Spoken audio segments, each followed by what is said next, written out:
Okay, hello everyone. My name is Michael. I'm from Manchester University. Today I'm just going to show some findings, preliminary findings from a longitudinal study about the effects of COVID on kind of in-work skill developments, which we're mainly looking at kind of training within jobs and the different types of training and the different types of inequalities that we're being observing.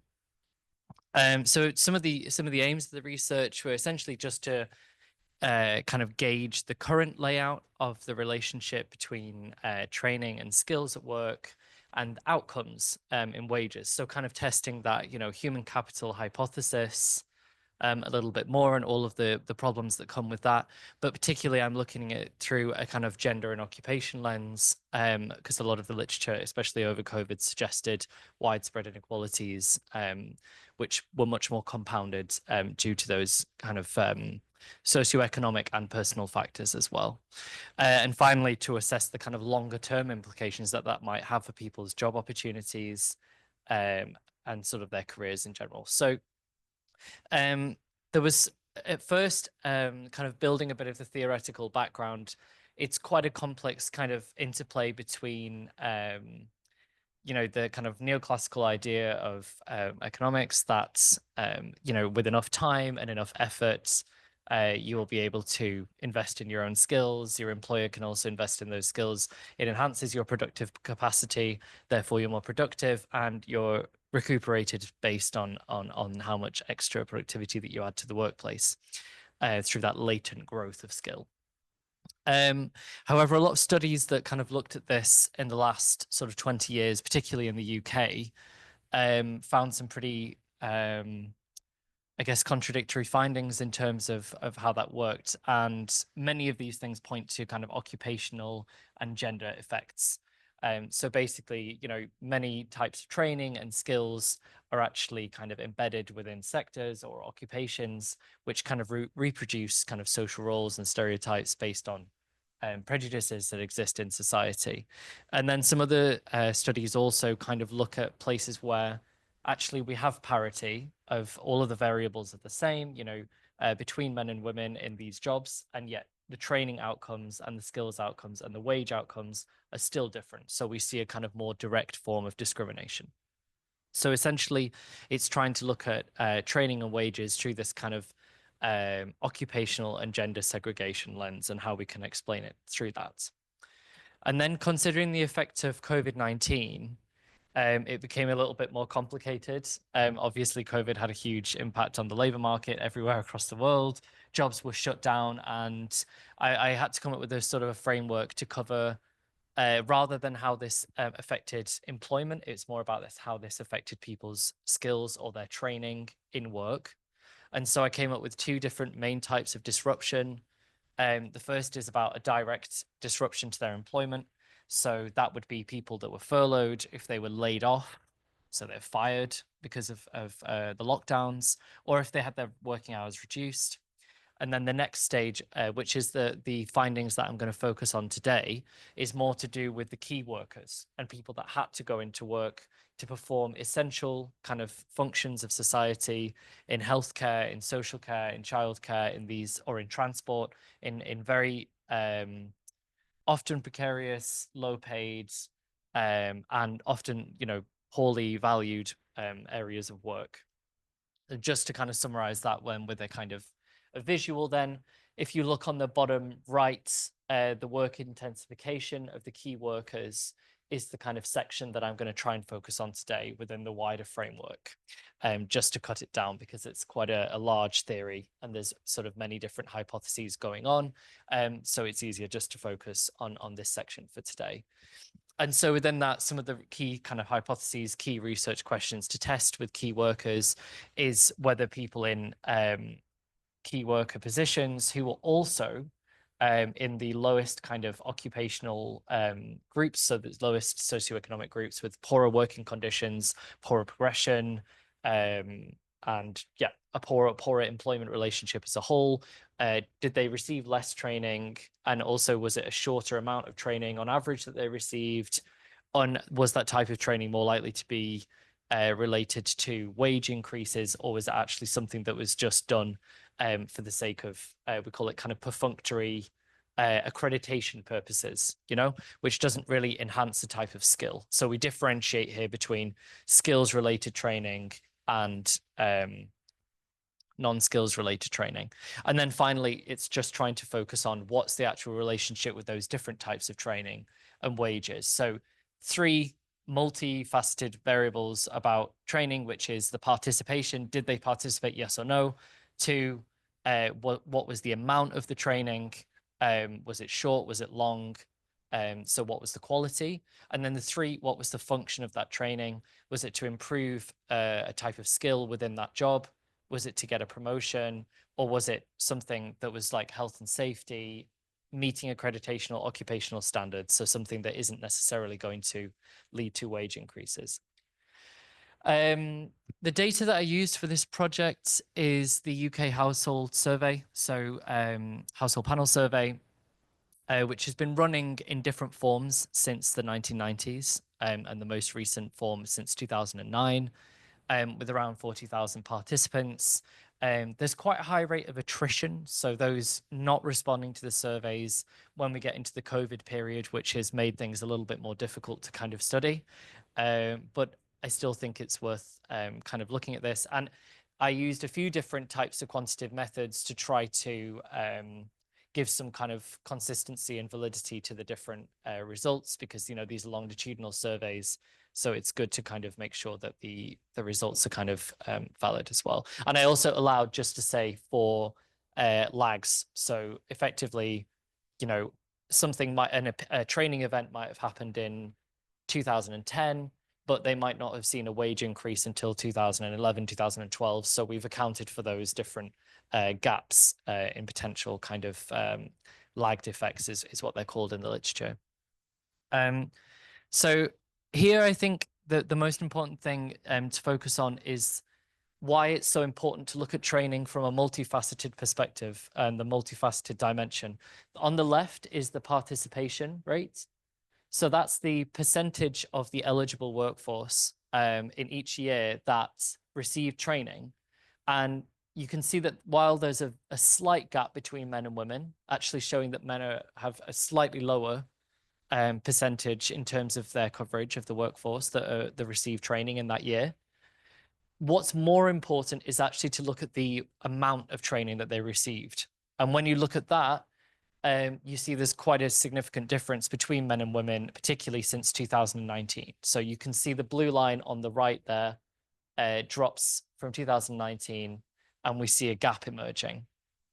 And that's sort of where some of the hypotheses started to form. Why were we seeing this? Was it a COVID effect? Was it something that was already there before COVID? What might cause a kind of a situation in which the difference between men and women would actually widen for more than it has done in the previous decade?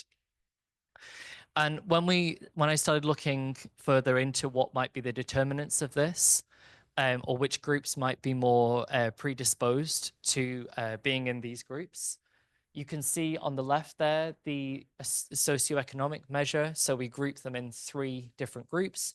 You've got your higher professionals with the block line. The shorter dashes is your professionals and associate professionals. And then the lowest is routine and semi-routine operations. So things like care workers, cleaners, very low paid and kind of poorly valued jobs. So you can see there where the dip between men and women might have also been related to occupation. So again, it's coming back to the fact that you're looking at an occupational and gendered effect with training volume decreasing. And then on the right, you've got specifically looking at the same thing, but you're looking at the gendered effect. So it's combining the 2 graphs, but looking specifically at gender. And you can see there that the most of the drop in the lowest economic group, socioeconomic group, is being caused by women receiving shorter amounts of training. So whatever they are receiving, it's for shorter durations, and it's most likely of a lower quality as well. And this becomes even more pronounced when we introduce the idea of key workers during COVID. So essentially, if you look at key workers, which is the block line, You don't see a huge amount of difference. Where we really start to see a difference is people who were basically not key workers, but were still in the lowest economic categories. So they were in work, but they were receiving even less training than before, possibly because they were having to work at home, possibly because they had additional childcare responsibilities, possibly because employers temporarily laid them off, furloughed them, this kind of thing. And so we see a compounding effect there of different occupational and gendered effects. So then just to go into some of the results, in general, kind of one of the first things that pops out from using all of these different structural approaches, so that the latent growth curve model, which is useful for looking at change over time, not just the relationship in one year or the effect size, but also looking at this, how this can predict change over a long period of time. And you notice that training is generally quite a poor predictor of wages. It only explains around 0.2% of the variance, which is a very small amount indeed. But that does change depending on the particular type of person. The other thing that we notice is that actually, if we see skills related training, so training that is related to people trying to improve the skills in their current role, in their current job, that is associated with higher starting wages, and that is significant. So those people receive higher wages straight away. Whereas we see the opposite with people who are doing training that is more related to kind of health and safety or meeting accreditation or occupational standards. So that kind of is just a proof of the theory that training is actually more occupational based, and that it's variegated by that. And it's not simply the employer choosing to invest in someone because they think that they're good. It's often the occupation that dictates the type of training that people get. So I think you were talking earlier about the kind of institutional framework, and this very much shows that kind of those occupations are driving that type of design of the job. Some other things to say on this is, yeah, time is an important consideration. Training is a cycle and doesn't happen in every year. Some people go through very significant periods early on, typically early in their career as well. So we saw a kind of effect where people who had been in jobs for much longer periods saw much less training as well. But the most important, I think, with all of the results is to point out the gender effect, which is that all of the existing gender segregation effects, where people might be working in sectors such as care, cleaning, adult social care, or childcare, would already been afforded kind of less opportunities in general. And I think what's happened here is that the sort of occupational effects, the closure of COVID, and the disruption that it caused has basically compounded with all of these existing effects and produced a very negative impact on women, particularly in the lowest socioeconomic groups. Which is a significant problem when you have crises. And obviously it's, an important point, I think, for policymakers, that it's something that to be considered, because effectively the next step of this research is to look at the longer term impact of this and whether that causes some type of scarring effect in the labor market. Are these people going to have longer term lower wages? Will they have, progression opportunities? What's their wage growth going to be?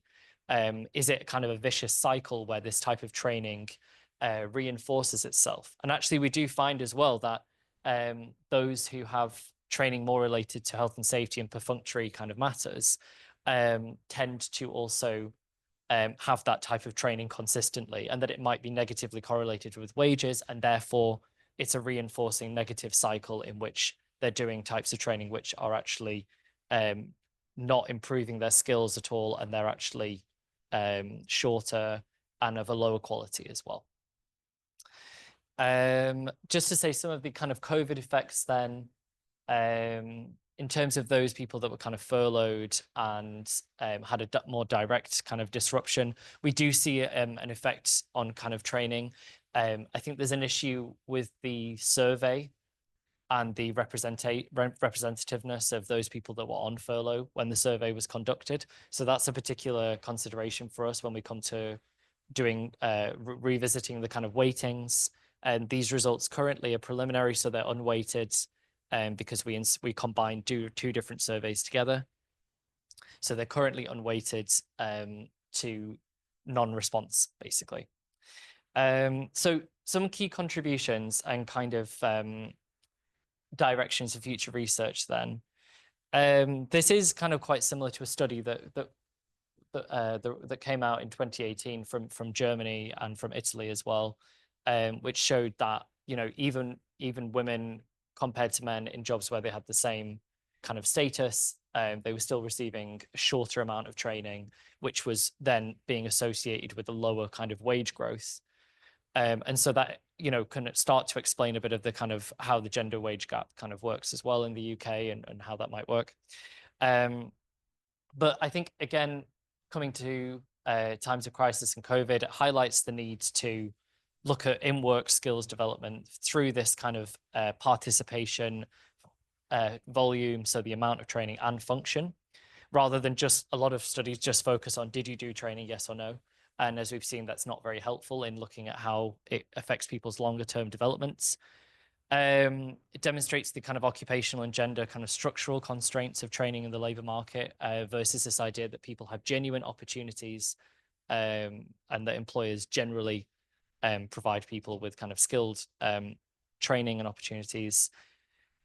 And then finally, it challenges this idea of the knowledge economy, and the idea that employers kind of provide you know, valuable kind of knowledge-based training to their employees, and actually whether a lot of people are trapped in that low wage, low training kind of cycle. And actually that's reproducing itself for those people, and that may have actually gotten worse over COVID, and that the divide may have increased.